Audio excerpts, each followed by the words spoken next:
নমস্কার, আপনাদের স্বাগত জানাই জ্ঞান পিপাসা চ্যানেলে। সবাইকে জানাই শুভ শারদীয়া দুর্গোৎসব ও নবরাত্রির আগাম আন্তরিক শুভেচ্ছা। বর্ষারানী আজ বিদায়ের সুর তুলেছে। কাশফুলের শুভ্র শিরে উঠেছে শরতের হাওয়া। পৃথিবীর বুক ছুঁয়ে নেমে এসেছে শিশিরের বিন্দু। আর ভোরবেলা ভরে উঠেছে শিউলি ফুলের মিষ্টি গন্ধে। নীল আকাশে ভেসে চলেছে সাদা মেঘ, যেন জানান দিচ্ছে মায়ের আগমন আসন্ন। প্রতিটি মধ্যবিত্ত ঘরে শিশুরা গুনছে নতুন জামা কাপড়। আর যাদের সে সৌভাগ্য হয়নি, তারা ছুটে চলেছে কাশফুলের মধ্য দিয়ে আর কল্পনা করছে মায়ের আগমন আসন্ন। এমনই এক মনোমুগ্ধকর প্রেক্ষাপটে আমি আপনাদের সাথে ভাগ করে নেব দুর্গাপূজার ইতিহাস, ঐতিহ্য এবং বিশ্বাসের কথা। এই ধারাবাহিকে আমি উপস্থাপন করব একটি পূর্ণাঙ্গ তথ্যচিত্র, মহালয়া থেকে দশমী পর্যন্ত। এই ধারাবাহিকটি দুটি খণ্ডে বিভক্ত।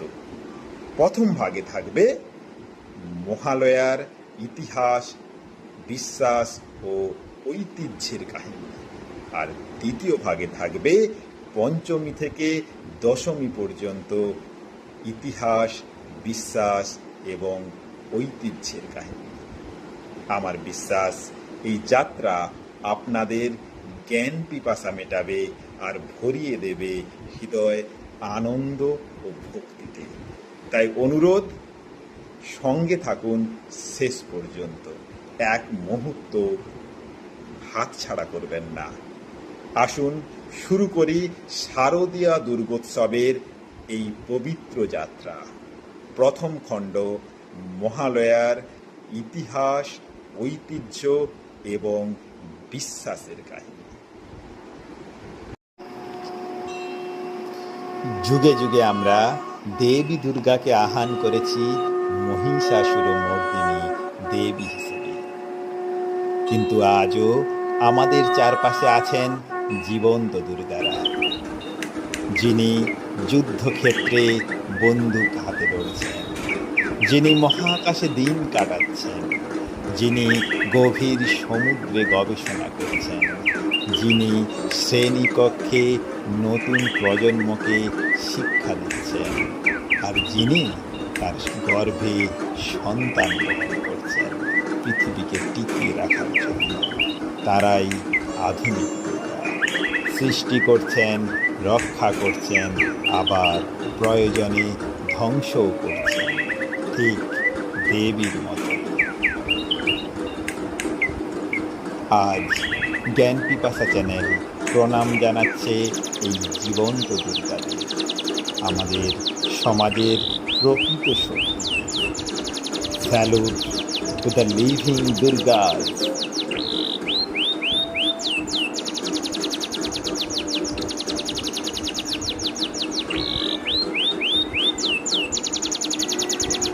Salute to the living Durga's.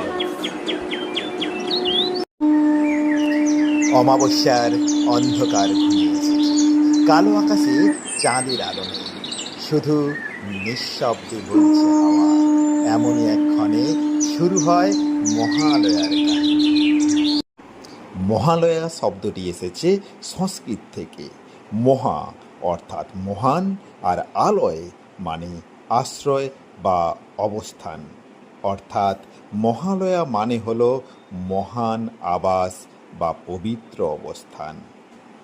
ধর্মীয়ভাবে এটি হলো পিতৃপক্ষের সমাপ্তি ও দেবী পক্ষের সূচনা।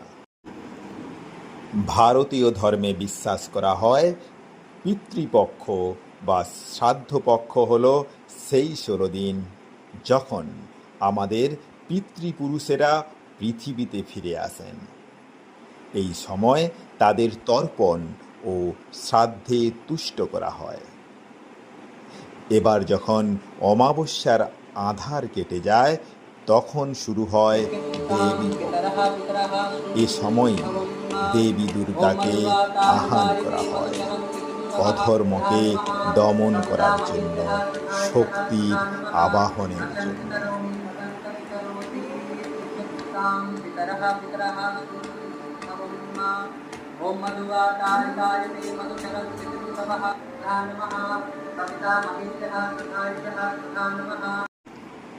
মহালয়ার মূল কথা আমরা পাই বিভিন্ন শাস্ত্রে। মার্কণ্ডেয় পুরাণের দেবী মাহাত্ম্যে বর্ণিত আছে কিভাবে দেবতারা অসুরদের দমন করতে একত্রে শক্তি আহ্বান করেছিলেন। সেই শক্তিরই প্রকাশ দেবী দুর্গা। আবার ব্রহ্মবর্ত পুরাণের মহালয়ার সঙ্গে জড়িত পিতৃতর্পণের বর্ণনা আছে। সেখানেই বলা হয়েছে পূর্বপুরুষদের সন্তুষ্টি ছাড়া দেবীর আগমন অসম্পূর্ণ। বাংলায় মহালয়ার জনপ্রিয়তা নতুন মাত্রা পায় 1931 সালে। আকাশবাণী কলকাতায় প্রথম সম্প্রচারিত হয় বীরেন্দ্রকৃষ্ণ ভদ্রের কণ্ঠে মহিষাসুরমর্দিনী। তখন থেকে আজও প্রভাতের আঁধারে রেডিও চালালে যে কণ্ঠ ভেসে আসে সেটাই মহালয়ার প্রাণ।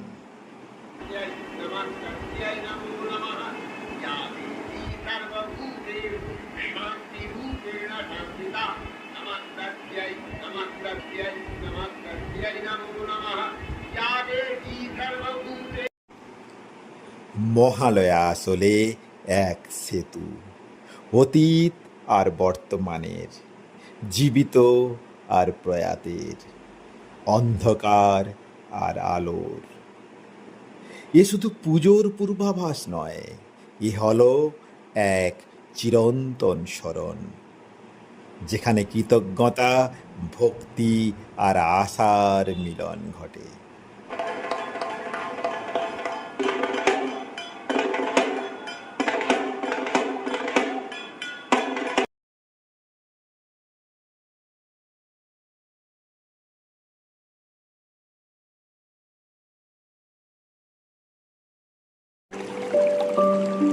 অমাবস্যার আঁধার ধীরে ধীরে সরে যাচ্ছে।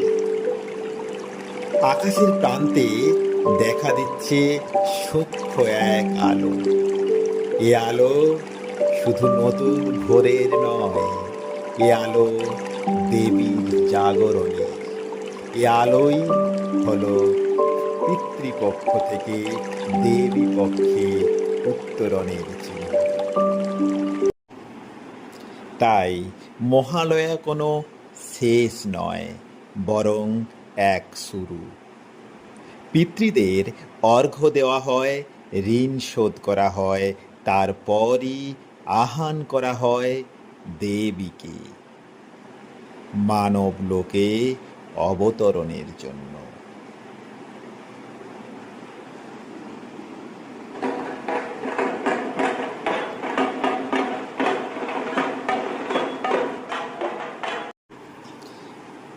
এতক্ষণ আমরা জানলাম মহালয়ার যাত্রাপথ এবং বাঙালি হৃদয়ে তার স্থান। কিন্তু মহালয়ার আছে আরও অন্তর্লীন স্তর, এক দর্শন যা জীবন মৃত্যুকে ছুঁয়ে যায়।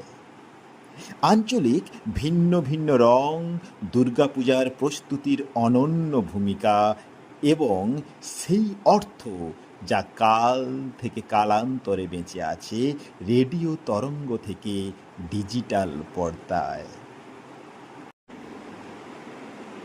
এখন প্রবেশ করব আরও গভীর স্তরে, দর্শন, আঞ্চলিক বৈচিত্র্যে আর প্রতীকী অর্থের ভুবনে। মহালয়া শুধু আচারের নয়, এ এক দর্শনের প্রতীক, যা যুগে যুগে হিন্দু ভাবনাকে পথ দেখিয়ে এসেছে। মহালয়া যুক্ত করে দুই পৃথিবীকে, পিতৃপক্ষ পিতৃপুরুষের স্মরণ এবং দেবী পক্ষ শক্তির আহ্বান। একটি অতীতের কৃতজ্ঞতা, অন্যটি ভবিষ্যতের আশীর্বাদ। তাই মহালয়া হলো এক চিরন্তন সেতুবন্ধন, জীবিত আর প্রয়াতের, নশ্বর আর চিরন্তনের, অন্ধকার আর আলোর। মহিষাসুর হল অহংকার আর অজ্ঞতার প্রতীক, যা আত্মাকে অন্ধ করে। দুর্গা হল শক্তি, যিনি ভারসাম্য ফিরিয়ে দেন। মহালয়া আমাদের শেখায়, যখনই অধর্ম প্রবল হয় তখনই আহ্বান করতে হয় দেবী দুর্গাকে। শুধু পুরাণে নয়, আমাদের মনোজগতের যুদ্ধক্ষেত্রেও।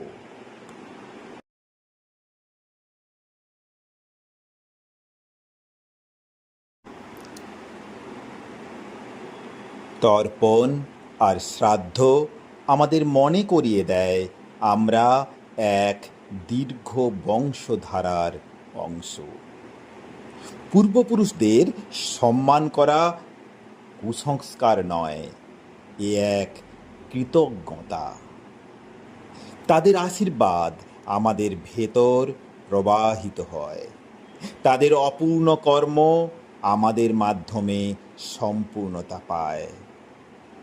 তাই মহালয়া হলো কালের ধারাবাহিকতা, এক চিরন্তন স্রোত, যেখানে অতীত আর বর্তমান মিলে মিশে যায়।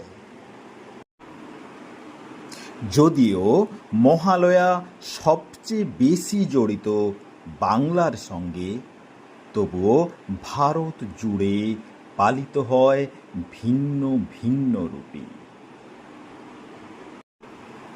মহালয়া শুধু একটি দিন নয়, এ হলো অন্ধকার থেকে আলোর জয়।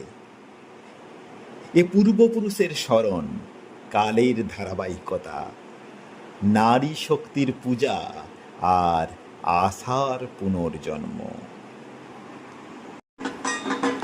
মহালয়া হলো এক সংযোগ, অতীত আর বর্তমানের, দেবতা আর মানুষের, পুরাণ আর ইতিহাসের। কিন্তু এ কেবল শুরু। আমরা প্রবেশ করব পুরাণ, কাহিনী আর অনুভূতির আরো গভীরে।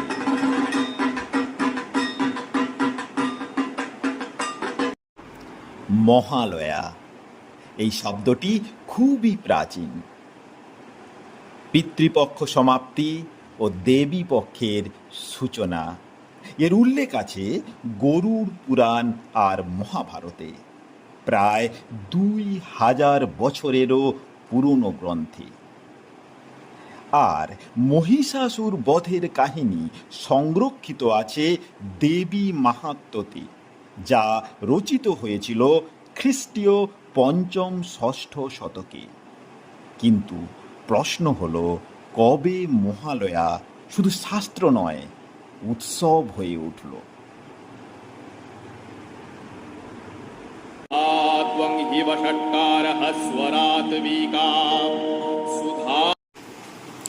পঞ্চদশ ষোড়শ শতকেই বাংলায় দুর্গাপূজা প্রতিষ্ঠিত হচ্ছিল। কৃত্তিবাসী রামায়ণ আমাদের বলে রামচন্দ্র রাবণের বিরুদ্ধে যুদ্ধের আগে শরৎকালে দেবী দুর্গার অকাল বোধন করেছিলেন। এই অকাল বোধনের সঙ্গেই শরৎকালের মহালয়ার যোগ। ষোড়শ সপ্তদশ শতকের মধ্যেই মহালয়া হয়ে উঠল দুর্গাপূজার আনুষ্ঠানিক সূচনা দিবস। অষ্টাদশ শতকে বাংলার জমিদাররা দুর্গাপূজাকে দিলেন এক সামাজিক রূপ। রায়চৌধুরীদের মতো পরিবারে পুজো হল আভিজাত্য আর ভক্তির প্রদর্শন। তখন থেকেই মহালয়া স্থির হল পিতৃপক্ষের অবসান আর দেবী পক্ষের সূচনার দিন। त्वमेव सा त्वं सावित्री त्वं देवजननी परा त्वमेव धार्यते। 1931 সালে মহালয়া প্রবেশ করল আধুনিক যুগে। আকাশবাণী কলকাতা সম্প্রচার করল মহিষাসুরমর্দিনী। 2 ঘন্টা ধরে সংস্কৃত স্তোত্র, বাংলা গান আর বর্ণনা। বীরেন্দ্রকৃষ্ণ ভদ্রের অমর কণ্ঠ আজও ভোর 4টেতে বাঙালিদের ঘুম ভাঙিয়ে দেয়। রেডিওর সামনে বসে বাঙালি আহ্বান জানায় দেবী দুর্গাকে। জ্যোতির্ময়ী জগন্মাতার আগমন বার্তা, আনন্দময়ী মহামায়ার পদধ্বনি অসীম ছন্দে বেজে উঠে রূপলোক। মহালয়া সবচেয়ে প্রবলভাবে পালিত হয় বাংলায়, কিন্তু তার ধ্বনি ছড়িয়ে পড়ে সারা ভারতে, এমনকি নেপালেও। বাংলায় মহালয়া শুধু পূজা নয়, এক আবেগ। গঙ্গার ঘাটে তর্পণ, কুমারটুলিতে চোখে আঁকা চক্ষুদান, ভোরে পরিবার জেগে ওঠে, রেডিওতে বাজে মহিষাসুরমর্দিনী। এটাই বাঙালির দুর্গাপূজার হৃদস্পন্দন।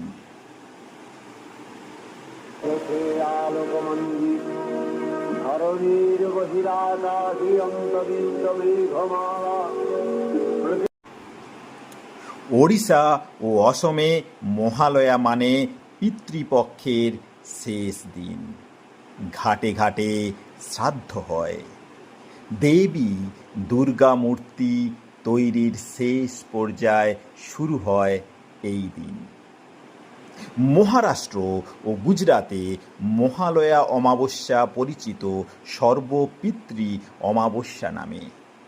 এখানে জোর দেওয়া হয় পূর্বপুরুষদের তৃপ্তিতে। পরিবার তাদের প্রিয় খাবার রান্না করে অর্পণ করেন পূর্বপুরুষদের উদ্দেশ্যে। তারপরই শুরু হয় নবরাত্রি। তামিলনাড়ু, কেরল, কর্ণাটক, অন্ধ্রপ্রদেশে এদিন পরিচিত মহালয়া অমাবস্যা নামে। মূলত তর্পণ হয় পূর্বপুরুষদের উদ্দেশ্যে। তারপরই আসে নবরাত্রি, যেখানে দেবী দুর্গার পাশাপাশি দেবী লক্ষ্মী এবং দেবী সরস্বতীকেও পূজা করা হয়। নেপালে মহালয়া শ্রাদ্ধ এক বড় দিন। পরিবার পূর্বপুরুষদের শ্রাদ্ধ করে তাদের কাছ থেকে আশীর্বাদ চান। এরপরই শুরু হয় দশাইন, যা বাংলার দুর্গা পূজারই এক প্রতিবিম্ব।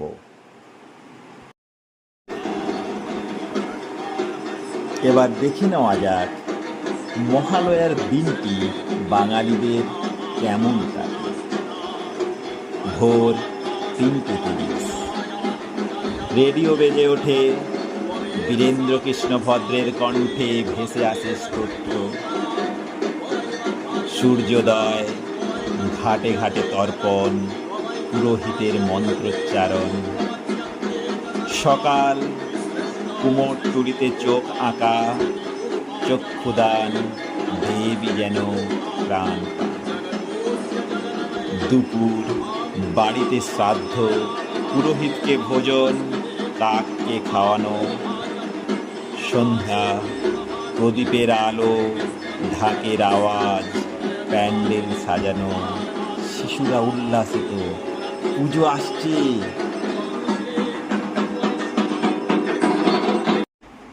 প্রতি বছর মহালয়ার ভোরে জাগে বাংলা। তর্পণ, দেবীর আহান, আর বাতাস ভরে ওঠে নতুন আশায়। শাস্ত্র থেকে রেডিও, জমিদার বাড়ি থেকে ইউটিউব, মহালয়া শতাব্দী পেরিয়ে আজও বেঁচে আছে প্রতিটি বাঙালির হৃদয়ে। এ আমাদের মনে করায় অন্ধকার চিরস্থায়ী নয়। দেবী প্রতি বছর অবতীর্ণ হন, আর শুভ সর্বদাই জয়লাভ করে। এটাই মহালয়া দেবী পক্ষের চিরন্তন ভোর।